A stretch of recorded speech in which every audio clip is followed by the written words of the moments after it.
Good evening students.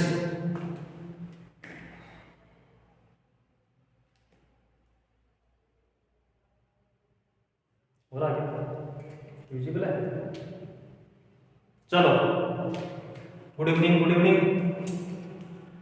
देखो, इससे पहला जो चैप्टर था, इससे पहले जो पार्ट था, उस पार्ट के अंदर अपने कहां तक पढ़ा था? स्टमक तक। जो अपना स्टमक है ना, पेट है ना, उस पेट तक भोजन पहुंच गया था। अभी तक भोजन कहाँ है? पेट के अंदर है, ठीक है ना। अब क्या पढ़ेंगे अपने? पेट की बात में, स्टमक की बात में भोजन कहाँ पहुंचता है? स्मॉल इंटेस्टाइन के अंदर, छोटी आंत के अंदर, ठीक है ना। छोटी आंत के अंदर भोजन पहुंचता है, ठीक है ना। अब क्या पढ़ेंगे अपने? स्मॉल इंटेस्टाइन, छोटी आंत, ठीक है। छोटी आंत के अंदर सबसे पहले देखो क्या करेंगे, क्वेश्चन आता है छोटी आंत की जो लेंथ होती है, लंबाई होती है, वो कितनी होती है? छोटी आंत की लंबाई कितनी होती है? 6 से 6.25 6.25 मीटर होती है, ठीक है ना। छोटी आंत की जो लंबाई होती है 6.25 मीटर, ठीक है ना। ये आज इसलिए किया है, जो सारा मटेरियल है वो पहले लिख दिया, ताकि आपके लिए सुविधा हो, कम समय में बहुत ज्यादा मीटर आपको मिल जाए। इसके लिए ये पहले मैंने लिख दिया। जो भी मटेरियल है, जो भी सारा जो कॉन्सेप्ट है, वो एक साथ में क्लियर हो जाएगा, ताकि समय कम लगेगा और ज्यादा मटेरियल अपन को, आप लोगों को मिल जाएगा, ठीक है ना। इसके लिए मैंने आज इसको पहले ही नोट कर दिया बोर्ड के ऊपर, ठीक है। देखो, लेंथ कितनी होती है? 6.25 मीटर इसकी स्मॉल इंटेस्टाइन की, ठीक है। अगला क्वेश्चन आता है फिर इसका डायमीटर कितना होता है? व्यास कितना होता है? छोटी आंत का व्यास कितना होता है? 1 इंच होता है, 1 इंच, ठीक।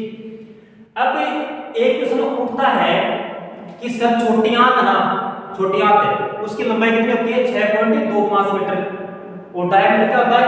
1 इंच। अब लार्ज इंटेस्टाइन ना, वो बड़ी है, उसका नाम बड़ी आंत है, लेकिन उसका जो उसकी लेंथ होती है, उसकी लेंथ होती है 1 से 1.5, 1 से 1.5 मीटर, ठीक है। और उसका व्यास कितना होता है? डायमीटर होता है उसका 3 इंच, ठीक है ना। लेंथ कितनी होती है इसकी? 1 से 1.5 मीटर, और डायमीटर कितना होता है उसका? 1 इंच, ठीक ना। 1 इंच का डायमीटर, 3 इंच उसका डायमीटर होता है। यही अंतर होता है, उसकी लंबाई छोटी है, लेकिन उसका व्यास बड़ा है। ऐसे होती है ना वो, तो व्यास कितना कैसे देखो? 3 इंच। मतलब लंबाई क्या है? लंबाई छोटी है, लेकिन इसका व्यास है, डायमीटर क्या होता है इसका? सबसे बड़ा होता है, 3 इंच होता है, और इसका क्या लंबाई अधिक है और व्यास 1 इंच का होता है। आपने पढ़ी होगा ऐसे, मतलब बहुत बारीक बारीक सरल, मतलब होते हैं। इसकी लंबाई क्या होती है? बहुत बारीक बारीक होते हैं, इसलिए इसकी लंबाई क्या होती है? 6.25 मीटर होती है, ठीक है।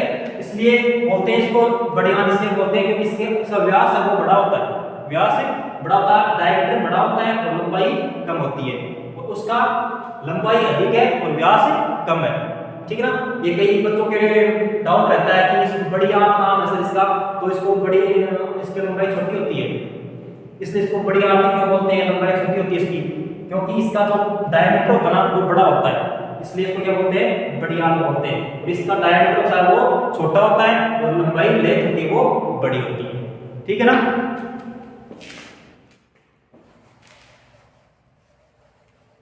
देखो फिर, अब देखो, लेंथ होगी, डायमीटर हो गया, वो डाउट क्लियर होगा ना आपका कि छोटी आंत को, मतलब छोटी आंत होती है उसकी लंबाई अधिक होती है, ठीक है ना। छोटी आंत होती है उसकी लंबाई अधिक होती है, लेकिन इसको छोटी आंत क्यों बोलते हैं? और उसकी लंबाई छोटी होती है, लेकिन उसको बड़ी आंत क्यों बोलते हैं?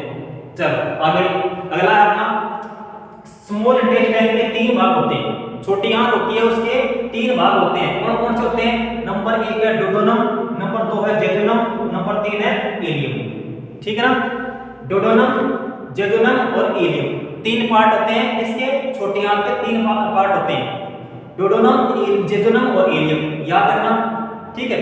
अब देखो डोडोनम के अंदर, डोडोनम है, उससे उसके साथ में, उसके अटैच में दो क्या होते हैं, ये ऑर्गन जुड़े होते हैं, दो अंग जुड़े होते हैं। अब इनको अपन ग्लैंड बोल सकते हैं, ठीक ना, ग्लैंड बोल सकते हैं दो, एक तो लीवर और एक पेंक्रियाज। डोडोनम पार्ट होता ना, उस साथ में लीवर और पेंक्रियाज यकृत और अग्नाशय से जुड़ा हुआ होता है, ठीक ना। अब देखो ये अपना स्टमक है, भोजन यहां से आया, पार्ट थर्ड के अंदर भोजन यही था। अब कहाँ गए, छोटी आंत के अंदर। छोटी आंत के भी कौन से पार्ट में, अब देखो इसकी होती है स्मॉल इंटेस्टाइन, यहां से लेके यहां तक का भाग क्या होगा, स्मॉल इंटेस्टाइन। देखना सभी, यहां से लेके यहां तक का भाग क्या होगा, स्मॉल इंटेस्टाइन। सबसे पहले जो स्टमक के अंदर जो भोजन है वो कहां पहुंचता है, डोडोनम पार्ट के अंदर पहुंचता है, पहुंच गया ना। तो सबसे पहले भोजन कहां पहुंचता है, डोडोनम पार्ट के अंदर पहुंचता है, ठीक। उसके बाद में अब देखो डोडोनम पार्ट के अंदर मैंने बताया ना आपको, डोडोनम पार्ट के में दो ग्लैंड, लीवर और पेंक्रियाज, दो ऑर्गन अटैच रहते हैं, जुड़े हुए होते हैं, लीवर और पेंक्रियाज। तो देखो कि ये छोटी आंत है, स्मॉल इंटेस्टाइन है, इसका ये भाग होता है डोडोनम, ये भाग होता है जेजुनम, और लास्ट वाला भाग होता है, ये होता है इलियम, ठीक है ना। डोडोनम, जेजुनम और इलियम, प्रारंभिक भाग है ये क्या है, डोडोनम, और बीच का भाग होता है उसे जेजुनम बोलते हैं, और लास्ट भाग होता है उसको बोलते हैं इलियम, ठीक है। भोजन कहां पहुंच गया, छोटी आंत के डोडोनम पार्ट के अंदर, छोटी आंत के डोडोनम पार्ट के अंदर यहां पे भोजन पहुंच गया, ठीक है। और इस पार्ट के साथ में क्या जुड़ा होता है, लीवर, ऊपरी तरफ लीवर और इस साइड में पेंक्रियाज से जुड़ा होता है, ठीक है। इधर लीवर और इधर पेंक्रियाज। अब लीवर क्या कार्य करेगी और पेंक्रियाज क्या कार्य करेगी, इससे पहले दो क्वेश्चन होते हैं, ठीक है ना। एग्जाम में दो क्वेश्चन पुट होते हैं कि स्टमक के साथ छोटी आंत का, स्टमक के साथ छोटी आंत का स्मॉल इंटेस्टाइन का कौन सा पार्ट जुड़ा हुआ होता है, ठीक है ना। ये ऐसे पूछेंगे आपसे कि भाई बाहर का क्वेश्चन पूछ लिया कि साथ में कौन सा अटैचमेंट ऑर्गन जुड़ा होता है, ठीक है ना। अब देखो इसके अंदर स्टमक के साथ में छोटी आंत का, स्मॉल इंटेस्टाइन का कौन सा भाग जुड़ा हुआ होता है, तो कौन सा जुड़ा होता है, डोडोनियम भाग। डोडोनियम भाग है ना, वो स्टमक के साथ में जुड़ा हुआ होता है, ठीक है। दूसरा क्वेश्चन होता है छोटी आंत का कौन सा भाग, छोटी आंत का कौन सा भाग बड़ी आंत के साथ में जुड़ा हुआ होता है, छोटी आंत का कौन सा भाग बड़ी आंत के साथ में जुड़ा हुआ होता है, ऐसा था ना, ऐसे आ जाएगा, ऐसे बड़ी आंत, ये यहां से स्टार्ट होगी बड़ी आंत। तो छोटी आंत का कौन सा भाग, छोटी आंत का कौन सा भाग लार्ज इंटेस्टाइन, बड़ी आंत के साथ में जुड़ा हुआ होता है, तो कौन सा होता है, इलियम भाग, ठीक है। इतनी बात समझ आ गई, इलियम भाग बड़ी आंत के साथ में जुड़ा हुआ होता है। चलो अब जैसे ही भोजन स्टमक से कहां पहुंचता है, लीवर के अंदर पहुंचता है, लीवर के अंदर पहुंच गया भोजन, जैसे ही भोजन इसके अंदर पहुंचेगा तो लीवर क्या करेगी, जूस का स्राव करेगी, जूस का सिक्रेशन करेगी, एक जूस का सिक्रेशन करेगी, किसके अंदर, भोजन कहां पहुंचा, डोडोनम पार्ट में। तो जैसे ही मतलब भोजन इसके अंदर पहुंचता है, पहुंचने के तुरंत बाद में लीवर होती है, वो एक जूस का स्राव करती है, उस जूस क्या बोलते हैं, बाइल जूस, ये लिखा था bile juice, bile juice. Patras क्या बोलते हैं, मैंने पितरस बोलते हैं, बाइल जूस का सिक्रेशन करती है, उधर से क्या जुड़ा होता है, डोडोनम में पेंक्रियाज, ठीक ना। तो इसमें इधर से क्या होगा, पेंक्रियाटिक जूस, जो पेंक्रियाज के अंदर आपको पढ़ाऊंगा मैं, पेंक्रियाज के अंदर करवा दूंगा कि कौन सा जूस होता है। तो इधर से पेंक्रियाज है वो अपने एक रस का स्राव करेगी, और इधर से लीवर है वो एक रस का स्राव करेगी, ठीक है ना। लीवर करती है उसे बोलते हैं बाइल जूस, और पेंक्रियाज करती है उसे बोलते हैं पेंक्रियाटिक जूस, ठीक है ना। इसे बोलते हैं अग्नाशय, पेंक्रियाज क्या बोलते हैं, अग्नाशय बोलते हैं, और स्टमक को बोलते हैं अमाशय। ये दो शब्द है, इनमें से कंफ्यूज मत होना, ठीक है ना। तो ये इधर से क्या करती है, ये पेंक्रियाटिक जूस का स्राव करते हैं, और लीवर बाइल जूस का सिक्रेशन करती है। चलो आगे अब अपन अलग अलग पढ़ेंगे, एक तो लीवर है और पैंक्रियाज है, इन दोनों को अपन अलग अलग पढ़ेंगे, लीवर के अंदर क्या होता है और पैंक्रियाज के अंदर क्या होता है। सबसे पहले डालो लीवर, नंबर 1 है लीवर। लीवर के अंदर क्या क्या होता है, क्या लीवर होती है, उसके अंदर कौन कौन सी प्रोसेस होती है, कौन सा जूस होता है, जूस का कलर कैसा होता है, पिगमेंट कौन सा होता है जूस के अंदर, सारा कुछ अपन इसके अंदर पढ़ेंगे। देखो लीवर, सबसे पहले लीवर के अंदर देखो ह्यूमन बॉडी की लार्जेस्ट ग्लैंड, ह्यूमन बॉडी है ना उसकी लार्जेस्ट, ह्यूमन बॉडी की लार्जेस्ट ग्लैंड होती है वो क्या होती है, लीवर होती है। ह्यूमन बॉडी की लार्जेस्ट ग्लैंड सबसे बड़ी ग्रंथि क्या होती है, लीवर होती है। यकृत, यकृत को अपन लीवर को अपन जिगर बोलते हैं, जिगर नाम सुना क्या, जिगर का टुकड़ा वो लीवर ही है, ठीक है ना, ये बोलते हैं जिगर का टुकड़ा, तो ये क्या है वो लीवर को बोलते हैं जिगर का टुकड़ा, जिगर। दूसरी क्वेश्चन आता है, अगला क्वेश्चन क्या है, ह्यूमन बॉडी की लार्जेस्ट ग्लैंड, ये तो क्या है कि ये मान तो मतलब नॉर्मली क्वेश्चन तो नॉर्मल हो रहा है आजकल, ये करता है वो अपने शरीर की सबसे बड़ी ग्रंथि होती है। अब एक क्वेश्चन और उठता है कि एंड हेवीएस्ट, सबसे भारी ऑर्गन क्या है, अपने शरीर का सबसे भारी ऑर्गन कौन सा है, तो हेवीएस्ट ऑर्गन कौन सा है, लीवर होता है। हेवीएस्ट ऑर्गन क्या होता है, लीवर होता है, ठीक समझ गए ना। ये क्वेश्चन है, किसी को नहीं पता होता कि भाई बड़ा सबसे भारी ऑर्गन कौन सा होता है, क्या होता है, हेवीएस्ट ऑर्गन लीवर होता है, ठीक। जिसकी मेल के अंदर, अब देखो लीवर है उसका मेल में वजन कितना होता है और फीमेल के अंदर क्या होता है। आज तक आपने ये पढ़ा है कि लार्जेस्ट ऑर्गन कौन सा होता है, लीवर। हेवीएस्ट ऑर्गन ठीक आज तक आपने शायद नहीं पढ़ा होगा, हेवीएस्ट ऑर्गन कौन सा है, ये पूछने क्वेश्चन एग्जाम के अंदर घुमा के क्वेश्चन के पूछने कि हेवीएस्ट ऑर्गन कौन सा है, तो कौन सा है, लीवर होता है, सबसे भारी ऑर्गन है लीवर होता है, ठीक। जैसे मेल के अंदर है 1.5 से 1.4 से 1.8 केजी, फीमेल के अंदर क्या है 1.2 से 1.4 केजी। माने तो लगभग 1.5 किलो का होता है लीवर। नॉर्मल बात है कि अपना जो लीवर है वो 1.5 केजी का होता है, 1.5 किलोग्राम का होता है, ये बातें याद रखना। अब अगला क्वेश्चन है कि यकृत लीवर के अध्ययन को क्या कहते हैं, लीवर के अध्ययन को क्या कहते हैं, तो हेपेटोलॉजी कहते हैं, हेपेटोलॉजी कहते हैं, याद रखना हेपेटोलॉजी कहते हैं, लीवर के अध्ययन को हेपेटोलॉजी कहते हैं, ठीक है। जैसे आपने देखा होगा, शायद देखा होगा आपने या नहीं देखा, जहां पर लीवर का ट्रांसप्लांट होता ना, जिस हॉस्पिटल के अंदर लीवर का ट्रांसप्लांट होता है, बड़ा हॉस्पिटल होता है जिसमें ओनली लीवर का काम होता है, तो उसके जो रूम होता ना, उस रूम के ऊपर लिखा हुआ हेपेटिक रूम,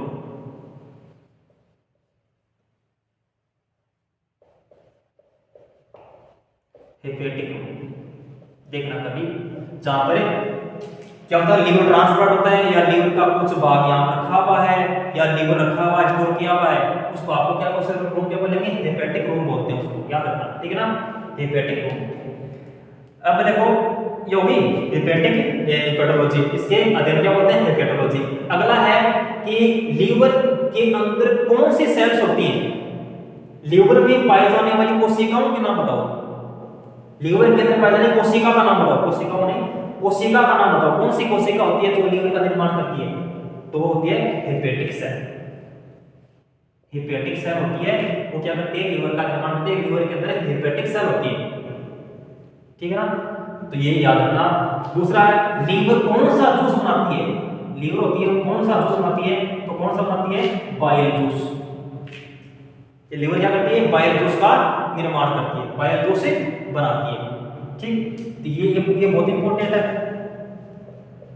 लीवर कौन सा जूस बनाती है, कौन सा रस बनाती है, पित्तरस बनाती है, याद रखना पित्तरस बनाती है, बाइल जूस बनाती है, ठीक। उसके बाद में अपना जो लीवर होता है वो 24 घंटे 24 आवर्स बाइल जूस का निर्माण करता रहता है, 24 घंटे बाइल जूस का निर्माण करता है, तो याद रखना लीवर होता है वो 24 घंटे बाइल जूस का निर्माण करता है, ठीक है। उसके बाद देखो एक दिन में एग्जाम क्वेश्चन कहीं से कैसे भी इनपुट हो सकता है, ये याद रखना, मतलब क्वेश्चन कैसे कैसे घुमा सकते हैं। एक दिन में कितना होता है, यदि आपसे पूछ ले एक दिन में कितना होता है, तो 600 से 800 ml पर डे। एक दिन के अंदर 600 से 800 ml पर डे क्या होता है, बायो जूस का निर्माण होता है।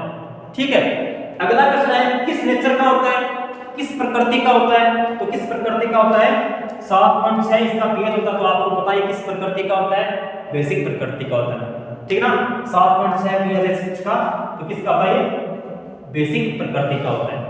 इतना समझ में आ गया ना। अब देखो अगला क्वेश्चन आएगा, बायो जूस किस कलर का होता है।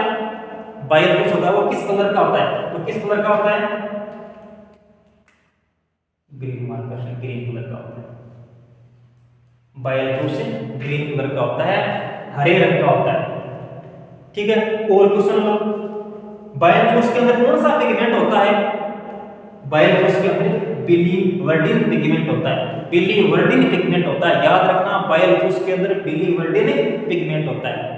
ठीक है ना, जिसका कलर कैसा होता है, हरा होता है, ग्रीन होता है। अब देखो आगे बात करते हैं बायो जूस का कंपोजिशन, संगठन। बायो जूस में होता क्या क्या है, ठीक है ना, इतना तो हो गया ना। तो कंपोजिशन, बायो जूस का कंपोजिशन मतलब बायो जूस का संगठन। संगठन में देखो सोडियम बाइकार्बोनेट और सोडियम ग्लाइकोलेट, ठीक है ना, दो क्या होते हैं इसके अंदर, साल्ट प्रेजेंट होते हैं इसके अंदर बायो जूस के अंदर, सोडियम बाइकार्बोनेट, सोडियम ग्लाइकोलेट, दो इसके अंदर क्या होते हैं, साल्ट होते हैं। अब आपके माइंड में क्वेश्चन हो गया, अब आप मुझे ये बताओ, मैंने पूरे बोर्ड के अंदर कहीं भी आपको एंजाइम नाम दिख रहा क्या, पूरे बोर्ड के अंदर कहीं भी आपको एंजाइम नाम दिख रहा है, नहीं दिख रहा। ठीक है, नहीं दिख रहा। तो सर एंजाइम, तो ये आप एंजाइम की बात कर रहे हैं, है ना, और अपन पढ़ रहे हैं चैप्टर डाइजेशन का, है ना, एंजाइम की बात अपन कर नहीं रहे और पढ़ रहे हैं चैप्टर डाइजेशन का। तो सर ये कैसे हो गया, तो इसके अंदर एक मतलब बायो जूस को क्यों पढ़ रहे हैं, ये तो डाइजेशन में भाग लेता ही नहीं है, क्योंकि इसमें एंजाइम नहीं है, क्योंकि डाइजेशन में तो ओनली एंजाइम ही भाग लेते हैं। ठीक है ना, तो ऐसा नहीं है, बायो जूस के अंदर जो सोडियम बाइकार्बोनेट और सोडियम ग्लाइकोलेट जो एसिड होते हैं ना, अम्ल होते हैं, यही सॉरी साल्ट होते हैं, सोडियम बाइकार्बोनेट और सोडियम ग्लाइकोलेट, ये दोनों ही साल्ट होते हैं, ये क्या करते हैं, डाइजेशन में भाग लेते हैं, ये डाइजेशन करवाते हैं, सोडियम बाइकार्बोनेट और सोडियम ग्लाइकोलेट। याद रखना कि कौन कौन से साल्ट होते हैं, सोडियम बाइकार्बोनेट और सोडियम ग्लाइकोलेट, तो साल्ट होते हैं वो डाइजेशन में भाग लेते हैं, डाइजेशन करवाते हैं। ठीक है, अब आगे चलो। अब एक क्वेश्चन और उठता है इसमें कि सर 24 घंटे बायो जूस का ये करेगा, 24 घंटे बायो जूस का ये करेगा, तो सर यदि अधिक बायो जूस हो गया, यदि बायो जूस अधिक हो गया तो वो सर कहां जाएगा, जैसे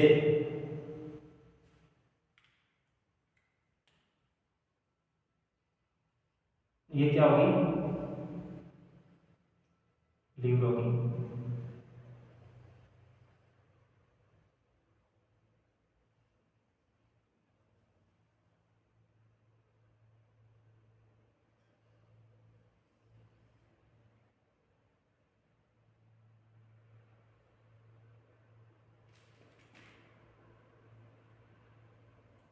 और इसके पास में इसके अंदर क्या है,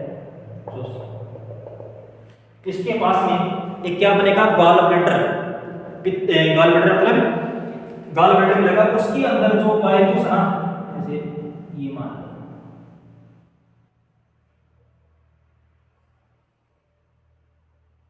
अधिक तो होता है, इसके अंदर क्या हो जाएगा, यदि अधिक मात्रा में बायो जूस बन रहा है ना, तो जो डाइजेशन में काम हो गया वो तो हो गया, उसके अतिरिक्त जो बायो जूस है वो कहां जाएगा, इसके अंदर पहुंच जाएगा, इसके अंदर गॉल ब्लैडर के अंदर।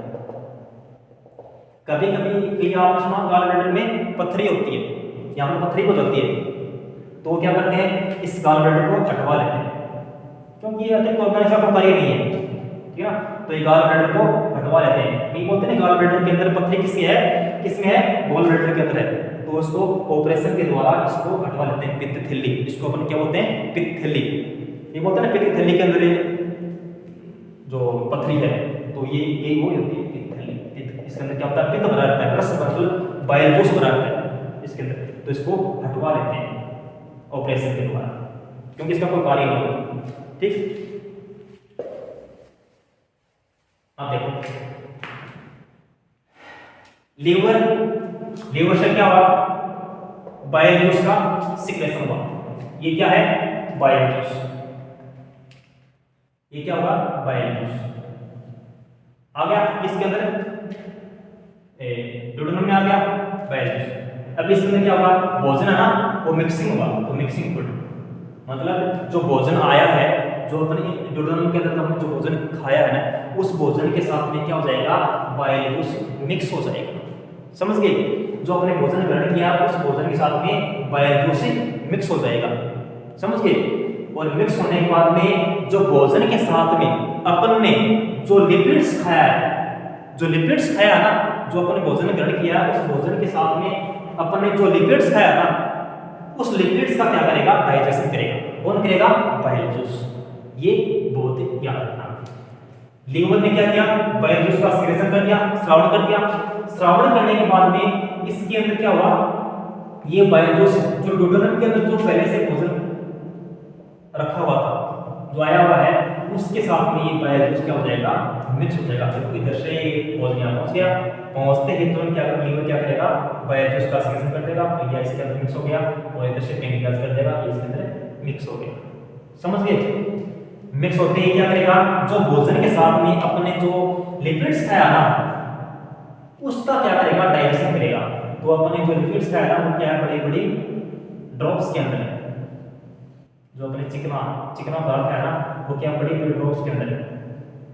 ठीक, अब बड़ी बड़ी ड्रॉप्स हैं, इनका तो ऐसा होगा नहीं कि इनसे अपन को एनर्जी मिल जाएगी, इनका क्या होगा, ब्रेक डाउन होगा, टूटेंगे छोटी बूंदों के अंदर। ये बड़ी बूंदें, तो देखो जब ये लिपिड्स बायो साल्ट लिपिड्स जैसे होगा, तो बायो जूस के अंदर क्या बायो साल्ट है, कौन से, सोडियम बाइकार्बोनेट और सोडियम ग्लाइकोलेट। जैसे लिपिड्स इसके संपर्क में आएगा, तो ये बायो साल्ट है, ये क्या करेंगे, इन बड़ी बड़ी बूंदों को छोटी छोटी बूंदों में तोड़ देंगे। उन्हें क्या बोलते हैं, फैटी एसिड। बस ये अम्ल, उसे क्या बोलते हैं, फैटी एसिड। ठीक, बड़ी बड़ी बूंदें थी, इनको छोटी छोटी बूंदों के अंदर तोड़ दिया, उन्हें क्या बोलते हैं, फैटी एसिड। किसने तोड़ा, बायो साल्ट ने। कौन कौन से हैं, सोडियम बाइकार्बोनेट और सोडियम ग्लाइकोलेट। छोटी बूंदों हो गया। अब यहाँ पर क्या होता है, यहाँ पर बहुत इसका जो पाचन है, डाइजेशन है, वो आंशिक रूप से पूर्ण नहीं हुआ। ठीक, यहाँ पर जो भोजन का ये जो डाइजेशन हुआ, ये आंशिक हुआ है, पूर्ण पाचन नहीं हुआ है।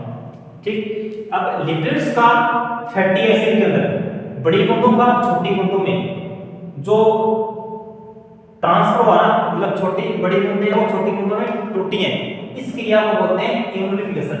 है इम्यूनिफिकेशन, पाइसीकरण।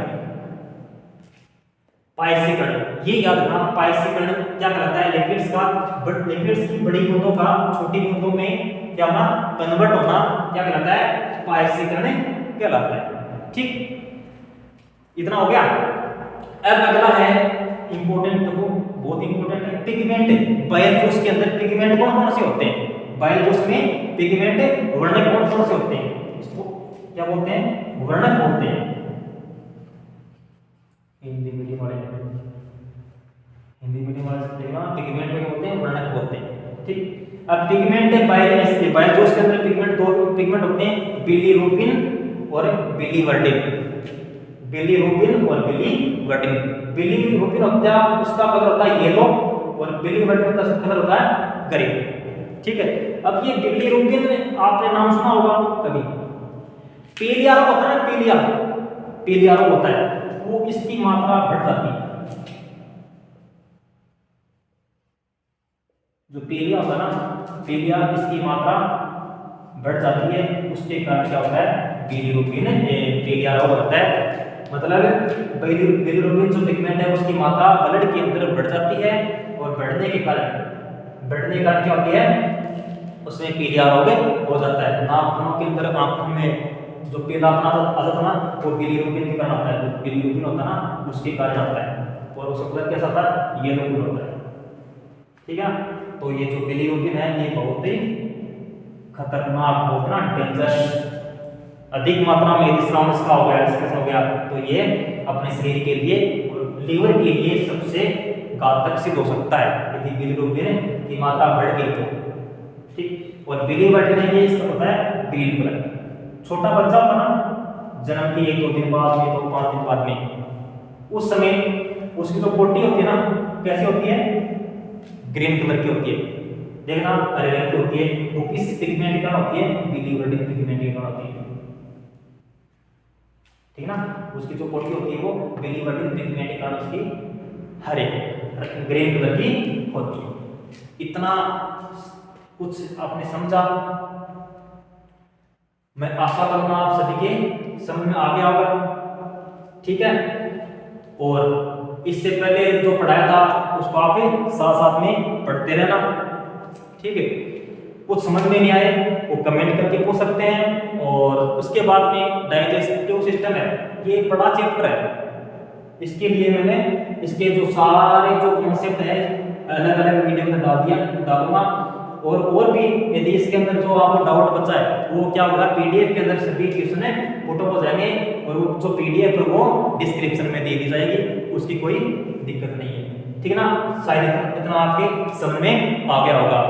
Thank you.